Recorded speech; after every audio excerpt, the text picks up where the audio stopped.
YouTube के सभी दर्शकों को जय श्री राधे। प्रिय दर्शकों, आज मैं आपको बताने वाला हूँ यज्ञोपवीत के बारे में।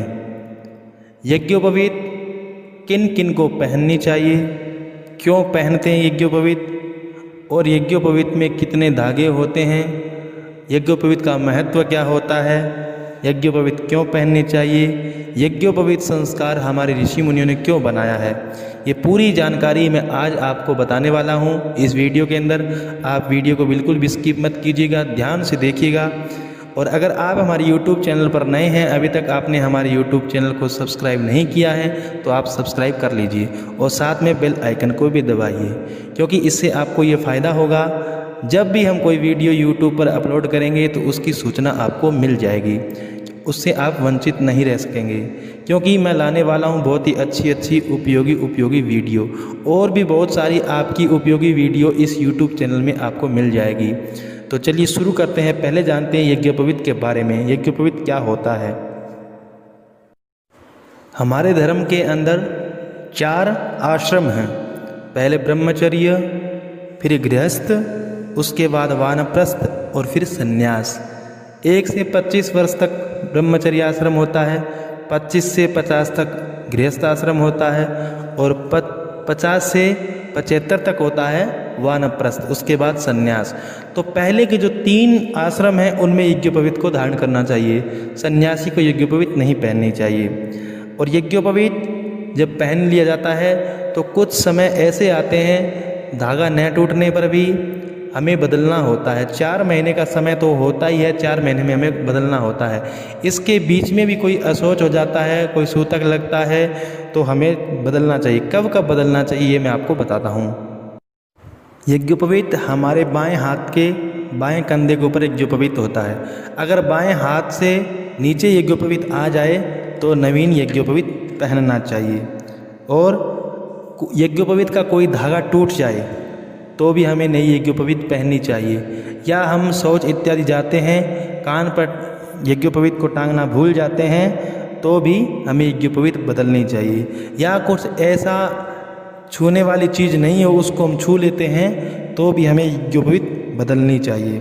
तो यज्ञोपवीत ब्रह्मचारी को कितनी पहननी चाहिए, गृहस्थ को कितनी पहननी चाहिए, और वानप्रस्थ को कितनी पहननी चाहिए। ब्रह्मचारी को 1 जनेऊ पहननी चाहिए। 1 जनेऊ मतलब 3 धागे 3 सूत्र वाली यज्ञोपवीत पहननी चाहिए। और जो व्यक्ति कोई चादर या गमछे में रहता है उसे भी 1 ही यज्ञोपवीत धारण करनी चाहिए। और 4 मास बीतने पर कोई भी सूतक, पातक या कोई भी ऐसी वस्तु ना हो, फिर भी यज्ञोपवीत को बदल लेना चाहिए। इसी तरह अगर हम कोई शौर कर्म करवाते हैं, बाल इत्यादि कटवाते हैं तो हमें बदलनी चाहिए।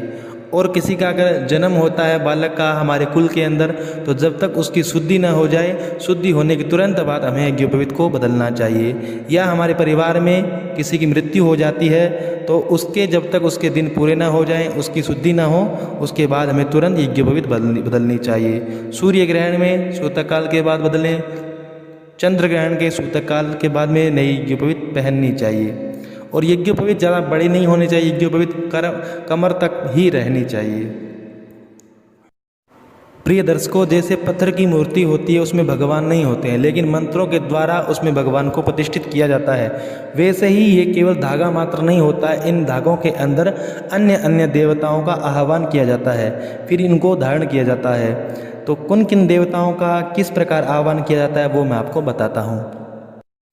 विद्वानों का ऐसा मत है कि यज्ञोपवीत को श्रावण के पूर्णिमा के ऊपर यज्ञोपवीत को पूजन किया जाता है। श्रावणी उपाकर्म जब होता है उसी समय यज्ञोपवीत की संपूर्ण पूजा होती है। अगर हम उस समय नहीं कर पाते हैं तो फिर भी बाद में भी हम कर सकते हैं। तो इस प्रकार यज्ञोपवीत को धारण करना चाहिए, यज्ञोपवीत की पूजा करनी चाहिए। पहले यज्ञोपवीत को पलाश आदि के पत्ते पर रखकर जल से प्रक्षालित कर लें, यज्ञोपवीत को अच्छी तरह से धो लें। फिर मंत्रों को बढ़कर पुष्प लेकर के हाथ में, बाएं हाथ में पुष्प और चावल लेकर के दाएं हाथ से उन पर छोड़ते जाएं और इस प्रकार मंत्र बोलते हुए छोड़ें।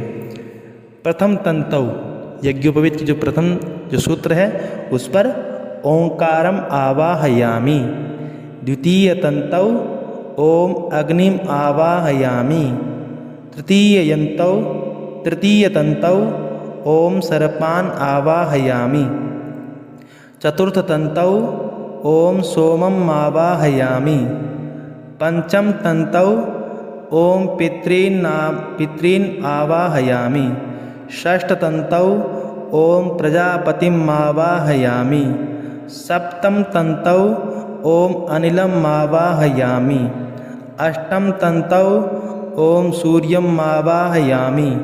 नवमतन्तौ ॐ विश्वान् देवान् आवाहयामि। अब प्रथम ग्रंथि जो होती है, गांठें होती है, तो प्रथम ग्रंथौ ॐ ब्रह्मणे नमः, ब्रह्माणम् आवाहयामि। द्वितीय ग्रंथौ ॐ विष्णवे नमः, विष्णुम् आवाहयामि। तृतीय ग्रंथौ ॐ रुद्राय नमः, रुद्रम् आवाहयामि। इसके बाद प्रणवाद्यावाहित देवताभ्यो नमः। इसके बाद यथास्थानं न्यसामि कहकर उन तंतुओं को न्यास कर चंदन आदि से पूजा करें। चावल पुष्प इत्यादि लगा करके कम से कम 10 बार या 108 बार उन यज्ञोपवीत को अभिमंत्रित करें। फिर धारण करने की विधि क्या है वो आपको मैं बतलाता हूँ। पहले विनियोग होता है, कोई पात्र में जल लेकर के चम्मच से आप हाथ में जल ले लीजिए और इस प्रकार मंत्र बोलिए।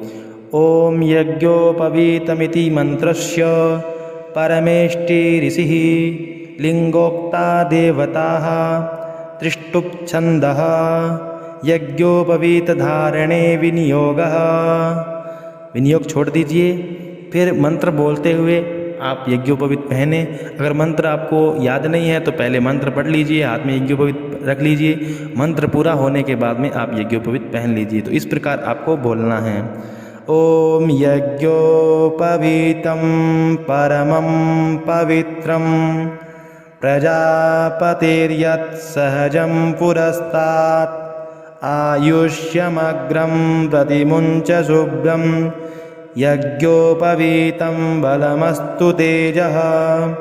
ओम यज्ञोपवीतमसि यज्ञस्य त्वा यज्ञोपवीतेनोपनय्यामि। इस प्रकार आप नई यज्ञोपवीत धारण कर लीजिए। और पुरानी यज्ञोपवीत को अभी नहीं निकालना है, पुरानी यज्ञोपवीत को आपको कंठी करना है और सिर के ऊपर से पीछे की ओर निकालना है और ये मंत्र बोलना है। एतावदिन पर्यन्तं ब्रह्मत्वं धारितं मया जीर्णत्वात् त्वत्परित्यागो गच्छ सूत्रं यथा सुखम्। इस प्रकार बोलकर यज्ञोपवीत को किसी पीपल आदि पेड़ पर डाल दीजिए या बहते हुए पानी में आप डाल दीजिए। ओम तत्सत ब्रह्मार्पणमस्तु। तो ये थी आज की वीडियो। प्रिय दर्शकों, कैसी लगी वीडियो? अच्छी लगी तो लाइक जरूर कीजिएगा। जो भी प्रतिक्रिया हो आप कमेंट बॉक्स में कमेंट कर सकते हैं। जय श्री राधे, हर हर महादेव।